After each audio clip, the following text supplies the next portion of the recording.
సంక్రాంతి తర్వాత జనంలోకి జగన్ ప్రతి బుధవారం గురువారం జిల్లాలోనే బస చేస్తూ కార్యకర్తతో మమేకం, కార్యకర్తలతోనే జగన్ పార్టీ బలోపేతానికి దిశానిర్దేశం పేరుతో కార్యకర్తలకు కార్యక్రమాన్ని వైఎస్ జగన్ గారు చెప్పారు. ఈ సంక్రాంతి తర్వాత నేను కూడా ఇక జిల్లాల బాట పడతాను. ఇనిషియలీ ప్రతి బుధవారము గురువారము బహుశా జనవరి నెలాఖరు నుంచి మొదలు పెడతాను అనుకుంటున్నా. ప్రతి వారం బుధవారం గురువారం నేను కూడా జిల్లాల్లోనే పడుకుంటా.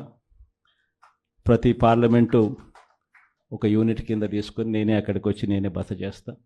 బుధవారం అంతా కార్యకర్తలతో 3 కాన్స్టిట్యున్సీసు, గురువారం అంతా మరో 4 కాన్స్టిట్యున్సీసు కార్యకర్తలతోనే మమేకమయ్యే కార్యక్రమాలు పూర్తిగా కార్యకర్తలకి కేటాయింపు చేసే కార్యక్రమాలు చేస్తాం. సో అక్కడే ఉంటూ కార్యకర్తలతో మమేకమవుతూ కార్యకర్తలతో తోడుగా ఉండే కార్యక్రమం, కార్యకర్తలకు దగ్గరయ్యే కార్యక్రమం కూడా చేస్తాం.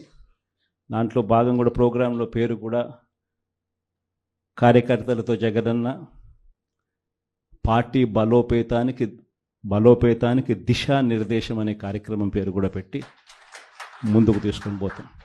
ఆ ప్రోగ్రాం ఎజెండా, ముఖ్య ఎజెండా ఏమవుతుందనంటే